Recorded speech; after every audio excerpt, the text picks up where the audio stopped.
नमस्कार, आदाब, सलाम, सत श्री अकाल। आप देख रहे हैं SR न्यूज़। मैं रिजवी। मैं अभी मौजूद हूँ राजेंद्र नगर में।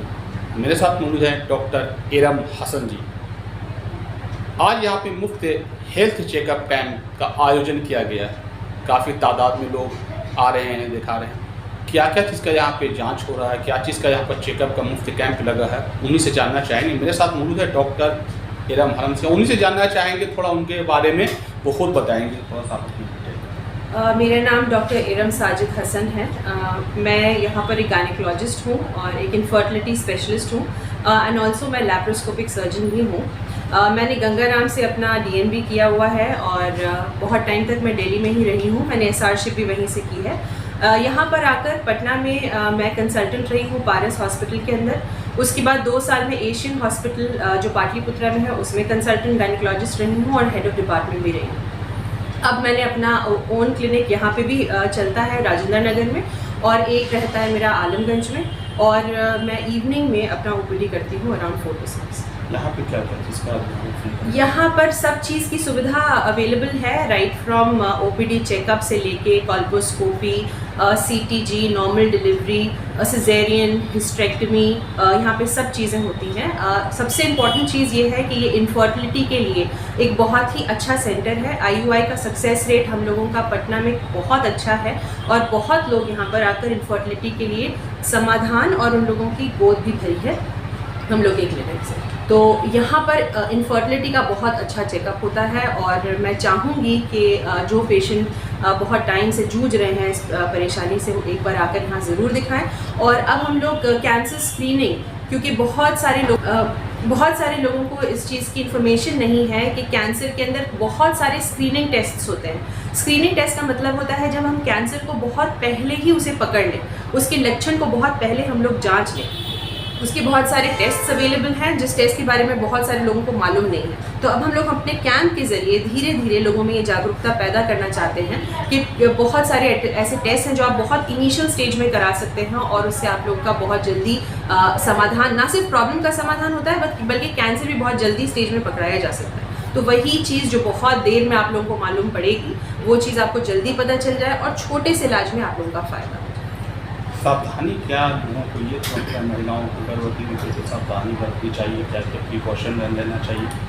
गर्भवती महिलाओं को सबसे पहले जो मैं रिक्वेस्ट करना चाहूँगी, इनके चैनल के माध्यम से, इनकी न्यूज़ के माध्यम से, आई एम वेरी ऑब्लाइज्ड कि इन लोगों ने ये स्टेप लिया ताकि हम लोग आप तक अपनी आवाज़ पहुँचा सकें।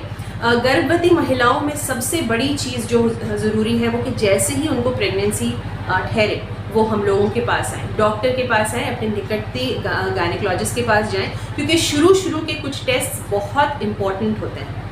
बहुत सारे ऐसे लोग होते हैं जिनको प्रेगनेंसी नहीं चाहिए होती है, डिसकंटिन्यू करना चाहते हैं, और वो लोग सीधे जाके फार्मेसी से दवाई लेके खा लेते हैं और फिर बहुत बड़ी प्रॉब्लम में फंसते हैं। ऐसे लोगों को हमने बहुत बुरी तरह से परेशान होते हुए देखा है। ब्लड चढ़ाने की नौबत आ जाती है, ICU एडमिशन की नौबत आ जाती है, और मैं नहीं चाहूँगी कि मेरे किसी पेशेंट को, जिनको मेरे जो जानने वाले हैं उनके साथ कभी ऐसा हो। तो इसीलिए मैं इनके माध्यम से, मेरे अपने चैनल के माध्यम से आप लोगों तक ये इन्फॉर्मेशन देना चाहती हूँ कि बहुत अर्ली प्रेगनेंसी में हम लोगों के पास आप लोग आएँ, सो दैट हम लोगों को एक अपॉर्चुनिटी मिले कि आप लोगों को हम सही मार्गदर्शन करें। आपको कंटिन्यू करना है प्रेगनेंसी, आपको डिसकंटिन्यू करना है प्रेगनेंसी, उन दोनों का इलाज। शुरू में गर्भवती महिलाओं के कुछ अल्ट्रासाउंड्स होते हैं, कुछ बेसिक जांचें होती हैं जो कि कराना बहुत ज़रूरी है, और मैं चाहूँगी कि अर्ली प्रेगनेंसी की वो जांचें वो लोग ज़रूर कराएं और हम लोगों को मौका दें कि कुछ भी अगर शुरू में प्रॉब्लम आती है तो उस हिसाब से हम लोग उसे कंटिन्यू या डिसकंटिन्यू कर सकें। तो सबसे इम्पॉर्टेंट यही है कि पहले पेशेंट जो है डॉक्टर के पास आए और उनकी बताई हुई सलाह को फॉलो करें। जहाँ तक बाकी की चीज़ों का सवाल है, टेटनस टॉक्सॉइड का इंजेक्शन है वो ज़रूरी होता है, सही पोषण खाना बहुत ज़रूरी है। इंडियन महिलाओं में हम लोग देखते हैं कि प्रोटीन डेफिशिएंट डाइट होती है। सब घर को खिला देंगे और खुद जो है बस एक सूखी रोटी और सब्ज़ी खा के ख़त्म करेंगे, जबकि प्रोटीन बहुत ज़रूरी होता है, DHA बहुत ज़रूरी होता है, आयरन बहुत ज़रूरी होता है, कैल्शियम बहुत ज़रूरी होता है। तो इन सब की सही मात्रा में सही तरीके से खाना बहुत लाजमी है। एक तरह की एक्सरसाइजेज होती हैं जो आपको हेल्प करती हैं एंड में नॉर्मल डिलीवरी के लिए, वो हम लोग यहाँ पे सिखाते हैं। पोस्ट डिलीवरी क्या चीज़ करनी चाहिए, क्या नहीं करनी चाहिए, वो हम लोग आपको बताते हैं। तो मेरा कहने का मतलब यही है कि आप लोग को जागरूक होना ज़रूरी है, उसके लिए निकटते गायनेकोलॉजिस्ट के पास जाना ज़रूरी है और रेगुलर विजिट्स देना ज़रूरी है। ये नहीं कि आप लोग आ ही रहे 5वें महीने को, तो ज़्यादातर जांचें जो होती हैं वो उस टाइम तक ख़त्म हो जाती हैं। मतलब एक एज पर, एक particular gestational age of pregnancy पर हम लोग वो जांचें कराते हैं।